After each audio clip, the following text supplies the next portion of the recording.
2 বাটি আটা আর মাত্র 2টি ডিম দিয়ে এত মজাদার বিস্কিট তৈরি করা যায়। আপনারা যদি বাড়িতে না বানিয়ে খান তাহলে কিন্তু আপনারা বুঝতেই পারবেন না। তাই আজকে আমি এখানে বানাবো মাত্র 2টি ডিম দিয়ে আটা এবং ডিমের বিস্কিট।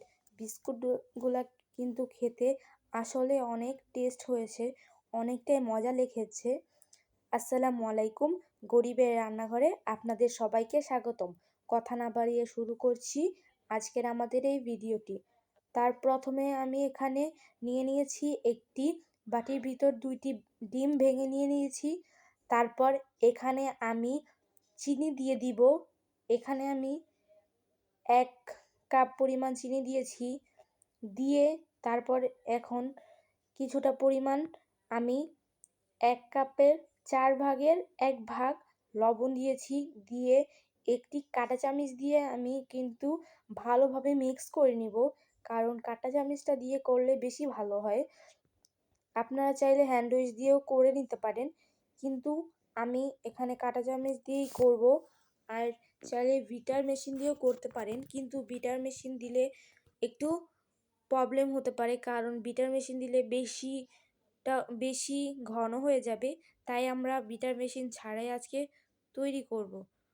তো আমি ভালোভাবে এখানে মিক্স করে একটি এরকমভাবে ফেনা তৈরি করে নিব।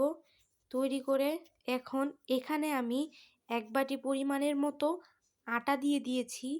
আটাটা দিয়ে এখন ভালোভাবে মিক্স করে কিন্তু ওই ডিমের মিশ্রণটার সাথে আমার আটাটা ভালোভাবে কিন্তু মিক্স হয়ে একটি ডো তৈরি করতে হবে। আপনারা এই ডোটা যত ভালো তৈরি করবেন আপনাদের কিন্তু বিস্কিটটা ততই মজা হবে। আর এখানে কিন্তু খুব সুন্দরভাবে আমরা করে নিব। প্রথমে আগে একটি কাঁটা চামচ দিয়ে করব, তারপর হাত দিয়ে ভালোভাবে করতে করতে এক সময় আমাদের কিন্তু খুব সুন্দর একটি ডো চলে আসবে। ডোটা কিন্তু এতটা সফট হয়েছে, আপনারা ভিডিওতে দেখতেছেন যে আমি কতটা সুন্দরভাবে ডোটা তৈরি করেছি। আর এই ডোটা কিন্তু অনেকটাই নরম হয়েছে, যার সাহায্যে কিনা আমরা আমাদের বিস্কিটটা তৈরি করা খুব ভালোভাবে সম্ভব। তার জন্য এখানে আমি একটি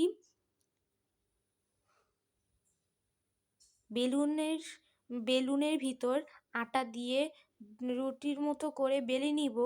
বেলে আটার গুঁড়াটা দিতে হবে, যাতে আমাদের এটা ভালোভাবে কাটার সময় এক সাইজ হয়ে যায়, নয়তো এটা কিন্তু উঠে ভালোভাবে হবে না।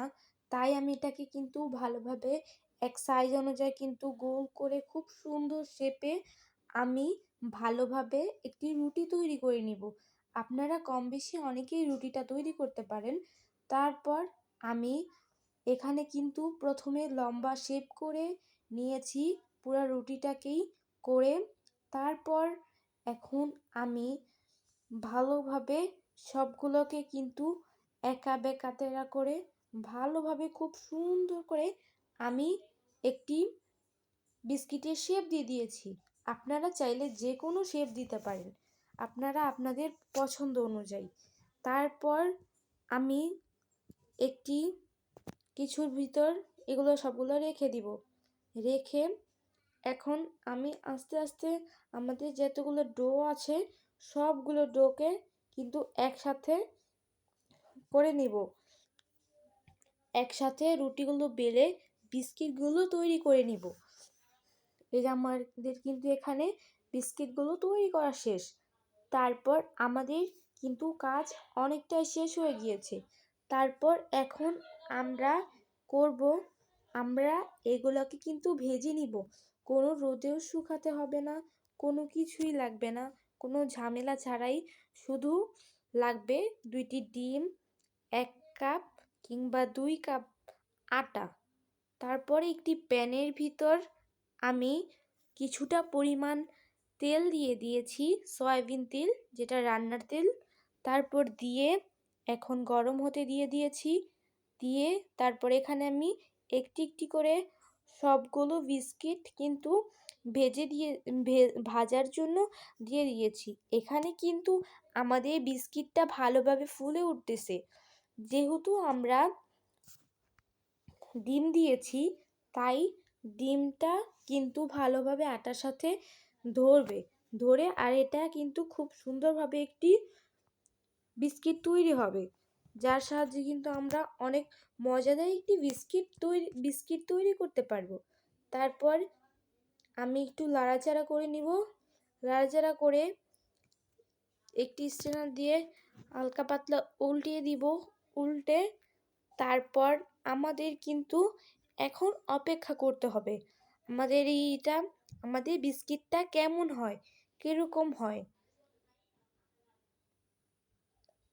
তার জন্য আমি ভালোভাবে ভেজে নিব। আমাদের কিন্তু এটাকে ব্রাউন কালার করতে হবে। তাই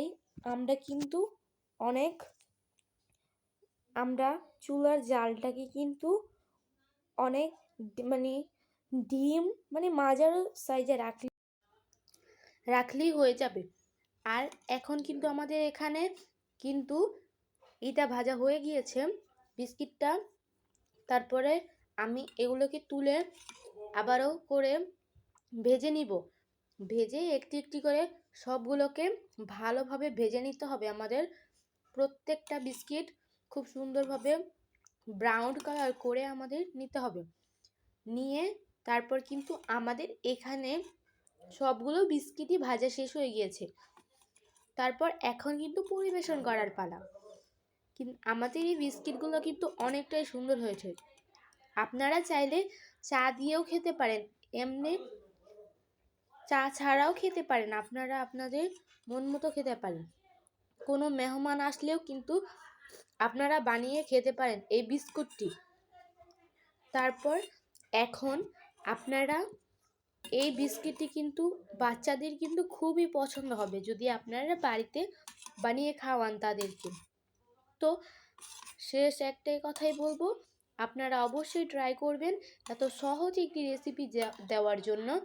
আর অবশ্যই কিন্তু আমাদের এই চ্যানেলে খুব সহজ রেসিপি দেওয়ার ট্রাই করি আমরা। তাই আপনারা নিঃশেষে আমাদের চ্যানেলটিকে ভিজিট করে আসতে পারেন। আমাদের এই ভিডিওটি ভালো লাগলে লাইক এবং সাবস্ক্রাইব করে আমাদের পাশে থাকবেন। আল্লাহ হাফেজ। আপনারা বলেছিলেন আমাদেরকে সহজ কিছু একটা তৈরি করে দিতে, যা আমরা সব সময় খেতে পারি, এরকম টাইপের। তাই আমি ভেবেছিলাম একটি বিস্কিট বানিয়ে আপনাদেরকে দেখাই। তাই আমি এই বিস্কিটটি বানিয়ে আপনাদের সামনে নিয়ে এসেছি। আপনারা চাইলে কিন্তু এটা বানাতে পারেন। আল্লাহ হাফেজ। পরবর্তীতে আপনারা আর কোন ভিডিওটি দেখতে চান আমাদের কিন্তু অবশ্যই কমেন্টে জানিয়ে দিবেন। আল্লাহ হাফেজ।